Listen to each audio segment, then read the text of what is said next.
écoutez Culture Média sur Europe 1 jusqu'à 11h avec Thomas Hill et votre invité ce matin. Thomas, vous recevez Danny Briand. Je préférais comme on s'aimait avant, au coin d'une rue ou dans un restaurant, quand j'essayais d'avoir ton téléphone, mais quand j'appelais, il n'y avait personne. Eh oui, Danny Briand, je préférais comme on s'aimait avant. C'est le nouveau single de votre 13e album 70s. Vous allez nous l'interpréter en live tout à l'heure. Et 70s, c'est un album qui rend hommage donc aux années 70, mais avec des textes modernes qui parlent de notre époque. Et dans cette chanson-là, vous déplorez un peu ce que sont devenues les rencontres d'aujourd'hui, c'est ça ? Déplorer non, parce que j'ai pas mal de copains qui sont mariés, qui ont des enfants avec des sites de rencontres. Mais ce que je déplorais, c'était le fait qu'il n'y ait pas de romantisme pour raconter l'histoire, pour dire, vous voyez, j'ai rencontré cette fille dans un restaurant. Là, c'est un algorithme qui choisit. Donc, quand vous racontez à votre copain comment ça s'est passé, j'étais sur mon ordinateur. C'est le manque de romanesque. J'ai matché avec ta mère. Et puis aussi, j'ai fait un peu d'humour, parce que c'est le mec, il donne rendez-vous dans un café, mais il trafique un peu ça photo. Alors quand la fille arrive, elle voit que le mec est pas à la hauteur de la photo, donc elle se barre très vite. Donc c'est ça, c'est faire un peu d'humour autour de ça. Et j'ai vu aussi un peu la nostalgie d'une époque où on avait peut-être moins peur de draguer. Est-ce qu'il y a un peu ça aussi dans cette chanson ? Peut-être. C'est vrai que là, vous avez passé en introduction, il y a que les filles qui m'intéressent. Ouais. Je sais pas si je pourrais écrire ça aujourd'hui. Vous voyez, vous avez raison, l'époque a changé un peu. Et 70, c'est aussi un hymne à la famille, parce que dans les années 70, on n'était pas chacun sur son écran. Il y avait qu'un seul écran, c'était la télévision. C'est ça, il n'y avait qu'une télé qui trônait autour du salon, ce qui fait que toute la famille regardait, que les programmes étaient intergénérationnels, c'est-à-dire que ça plaisait à tout le monde, aux enfants comme aux petits. Je pense souvent aux Carpentier, par exemple, qui plaisait à toute la... Et on parlait, donc, comme on était dans ce salon-là, on se parlait, on échangeait, on mangeait ensemble, on faisait tout ensemble, en fait. Et c'est vrai que cette famille, après, s'est disloquée avec ce problème de chacun dans sa chambre avec son écran. Et il faut dire que les années 70, celle de votre enfance, c'était une parenthèse un peu enchantée. En tout cas, c'est comme ça que vous le voyez. Il n'y avait pas de chômage, il y avait un vent de liberté aussi après 68. C'était aussi l'âge d'or de la créativité, du cinéma, de la télévision. C'est toute cette nostalgie-là qui est un peu dans cet album. C'est moi, en me penchant, j'ai vécu cette époque, j'étais enfant, mais j'ai senti quand même que c'était une époque très libre, comme vous disiez, très joyeuse. Je sentais que les gens étaient heureux. Peut-être parce qu'il n'y avait pas de chômage, il y avait moins de problèmes. Mais vous-même, surtout, c'est l'époque où vous avez été le plus heureux, vous pensez ? Je pense, ouais. Mon enfance a été très heureuse, vraiment. Et comme vous disiez, la créativité était au maximum, je pense. La chanson, le cinéma, c'est quand même l'époque du Parrain, de Barry Lyndon, de tous ces films incroyables. Et la chanson, on passait de Serge Reggiani à Joe Dassin, à Bob Dylan. Il y avait tous les styles. Voilà, et tout était... Il n'y avait pas de snobisme. Donc on pouvait aussi bien aimer Barbara que Johnny Hallyday. Il n'y avait pas de entre les deux styles. On pouvait aimer aussi bien la chanson qui fait réfléchir que la chanson qui voulait divertir. Et aujourd'hui, vous trouvez qu'il y a du snobisme davantage dans la chanson ? C'est plus compliqué. Vous le ressentez, vous ? Oui, j'ai senti qu'il y avait un petit pas snobisme, mais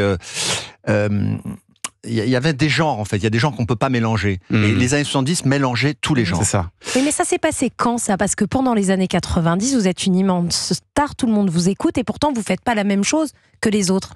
À partir de quand vous avez senti qu'il y avait un décalage et que vous écoutez, c'était devenu un peu moins bien, quoi ? Dès le début, c'est-à-dire que, je sais pas, les radios ont des formats quand même. Avec les radios libres, il y a eu des formats, il y a le son pop, le son rock. Alors qu'à l'époque, je sais pas, moi, il y avait pas j'écoutais RTL, pardon, Europe 1. On passait aussi bien Carlos. Vous voyez que des choses, que Dalida, donc c'est cette espèce de générosité sur tous les genres je pense les années 80 ont été des années plus individualistes avec les sondages qui sont arrivés. Vous savez, les sondages ont commencé à arriver. Alors que je pense dans les 70, les gens, par exemple les programmateurs de chansons faisaient ça avec leur cœur.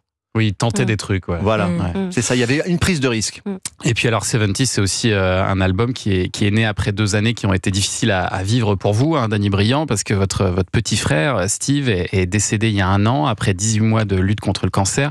Vous l'avez accompagné, soutenu dans la maladie, et vous dites que vous vous êtes un peu retrouvés finalement tous les deux. Oui, c'est vrai, entre frères et sœurs, vous savez, on est très très proches, on vivait dans la même chambre jusqu'à l'âge de 18 ans, puis après quand on part, chacun fait sa vie et on on se voit de temps en temps, mais c'est moins... On s'éloigne un peu. C'est moins fraternel. Et donc, avec la maladie de mon frère, c'est vrai que j'ai été plus proche de lui puisque je l'accompagnais dans les soins, et on s'est retrouvés. Et je crois que c'est lui qui m'a donné envie de faire ce projet. Parce que je sais pas pourquoi, on avait envie de regarder Amicalement Vôtre, on avait envie de regarder Chapeau melon et bottes de cuir, on avait toutes ces séries qui ont bercé notre enfance. Et je crois que je l'ai fait pour lui. Vous vous êtes rappelé des souvenirs et ça vous a donné envie d'écrire, et notamment d'écrire cette magnifique chanson pour lui. Nous étions deux frères, nous étions unis, et pour notre mère, c'était le petit. J'adorais mon frère, bien plus que ma vie. Ce monde est cruel, il me l'a repris. Alors c'est frappant comme on a l'impression d'entendre Mike Brandt sur cette chanson et sur ce disque d'ailleurs. Et vous dites dans cette chanson que Dieu qui voit les belles âmes voulait votre frère auprès de lui au paradis. Voilà, c'est une jolie phrase. J'ai cherché à faire un peu de poésie, quoi. Et c'est vrai que vous avez passé beaucoup de temps ensemble à évoquer tous vos souvenirs et ça donne cet album. Et puis vous avez enfin écrit une chanson pour votre maman aussi. Et je crois que c'est elle qui vous l'a réclamée. Ouais.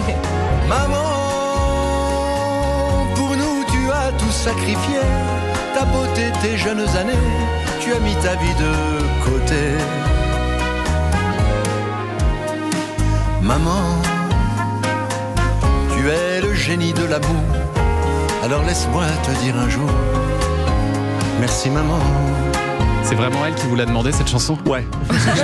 J'avais écrit des chansons sur ma femme, sur ma fille, vous voyez, on l'a entendu tout à l'heure, sur mon père, ça avait dit et moi. Alors, il était temps de lui rendre hommage. Oui, surtout que c'est une femme, comme on en a parlé tout à l'heure, qui s'est battue, qui est repartie de zéro. Et je crois que toute sa vie, ça a été que ses enfants. Et je voulais dire un truc aussi, dans les années 70, on avait l'impression, enfin nos parents avaient l'impression que leurs enfants auraient une meilleure vie qu'eux. Par les études, par le respect des professeurs. Et donc, ma mère voulait à tout prix qu'on fasse des études. Elle s'est battue, elle s'est acharnée. Et voilà, donc elle a mis un peu sa vie de côté, comme je dis dans la chanson. Mais aujourd'hui, par exemple, je ne sais pas si mes enfants auront une meilleure vie que moi. C'est ça la différence. Ouais, c'est vrai qu'on peut tous en douter aujourd'hui, effectivement. Et ça fait du bien de retrouver ces sons aussi des années 70 dans votre album 70s. On va continuer à en parler. On va vous écouter aussi tout à l'heure chanter.